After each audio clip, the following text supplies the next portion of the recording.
खबरों के एक्सप्रेसवे से आगे रुक करते हैं सियासी ढाबे का जहाज की सबसे दिलचस्प खबर मौजूद है। इंडिया गठबंधन की हालत कुछ ऐसी है कि चलने से पहले ही पैर जख्मी हो रहे हैं। शरद पवार, ममता और केजरीवाल विपक्षी एकता के लिहाज से ये तीनों नेता अहम हैं, लेकिन तीनों पर कांग्रेस के नेता हमला करने से बाज नहीं आ रहे। ये कांग्रेस का कॉन्फिडेंस है या फिर उसकी रणनीति, ये तो वक्त ही बताएगा। फिलहाल तस्वीर अच्छी नजर नहीं आ रही।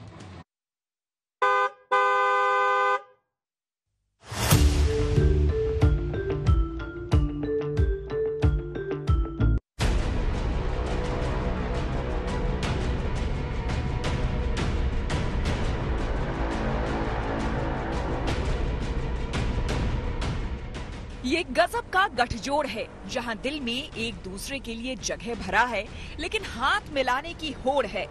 कोई जवाब नहीं दे रहा कि जिन्होंने अभी एक दूसरे पर तलवारें तान रखी हैं, वो चुनावी मैदान में कंधे से कंधा मिलाकर लड़ेंगे कैसे।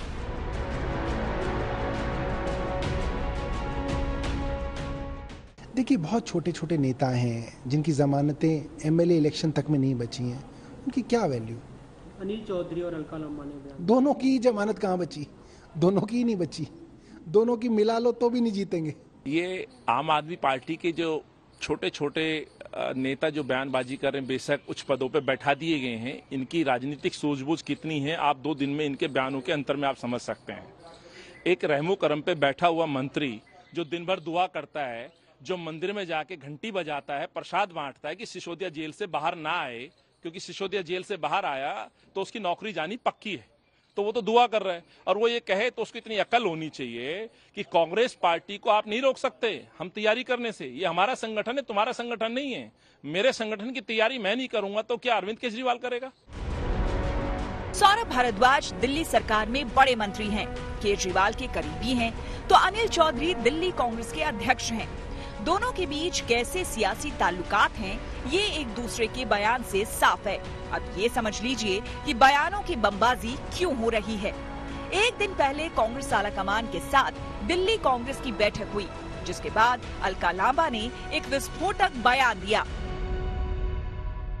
बिल्कुल आदेश हुआ है कि हमें 7 सीटों पर मजबूत संगठन के साथ हर नेता को आज से अभी से निकलना है। 7 महीने 7 सीटें हैं। ये बात हुई कि जिसकी दिल्ली उसका देश होता है, ये दिल्ली का इतिहास बताता है।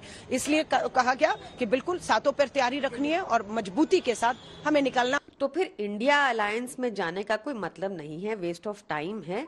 अलायंस के लिए कांग्रेस आई थी हमारे पास, क्योंकि कांग्रेस का कोई अस्तित्व नहीं है दिल्ली में।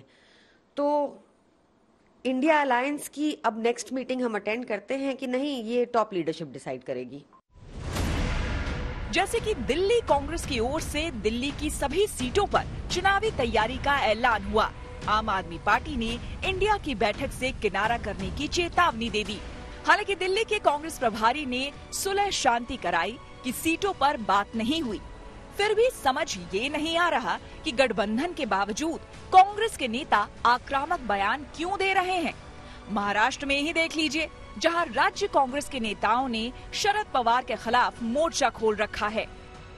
देखो, हमारे माजी मुख्यमंत्री पृथ्वीराज चौहान जी हो, हमारे अपोजिशन लीडर हो, इनके पास कोई इनपुट आया होगा, लेकिन पार्टी का कहना ये है कि शरद पवार जी इंडिया अलायंस के साथ रहेंगे और पूरे ताकत के साथ रहेंगे। और पवार जी जिस तरह से आप स्टेटमेंट कर रहे हैं, आप सब लोग देख रहे हैं, और इंडिया अलायंस के मीटिंग में हाईकमांड ये सब चीजों पे बात करेंगी।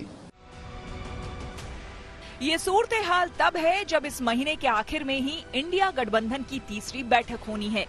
वहाँ सीटों पर तालमेल कैसे बनेगा, ये बड़ा सवाल है। और किसी तरह अगर सीटों का बंटवारा हो भी गया तो राज्य स्तर पर पार्टियों का झगड़ा कैसे खत्म होगा, ये उससे भी बड़ा सवाल है। पश्चिम बंगाल में ममता सरकार पर हमला तो खुद नेता प्रतिपक्ष अधीर रंजन चौधरी कर रहे हैं। এই সমস্ত হোস্টেলগুলোর যারা কবজা রেখেছে তারা তৃণমূলের লোক, না স্যার কি করে সম্ভব? তৃণমূলের লোক ছাড়া, সরকারি লোক ছাড়া, সরকারি ছাত্র ছাড়া আজকে কলেজে কারোর প্রভাব আছে বলুন? সে যে কোনো কলেজ যান, যে কোনো স্কুল যান, প্রাথমিক স্কুল যান সর্বত্র তৃণমূলী রাজ চলছে। তৃণমূলী রাজ মানে বেপরোয়া রাজ, তৃণমূলী রাজ মানে যা খুশি তাই করার রাজ। ममता बनर्जी पहले भी चेता चुकी हैं कि बंगाल में हमला और केंद्र में गठबंधन नहीं चलेगा। फिर भी तल्ख बयानबाजी हो रही है और इसलिए गठबंधन को लेकर उलझन बढ़ गई है। राज्य स्तर पर कांग्रेस के नेता बेबाक बयान दे रहे हैं और शीर्ष नेतृत्व खामोश है।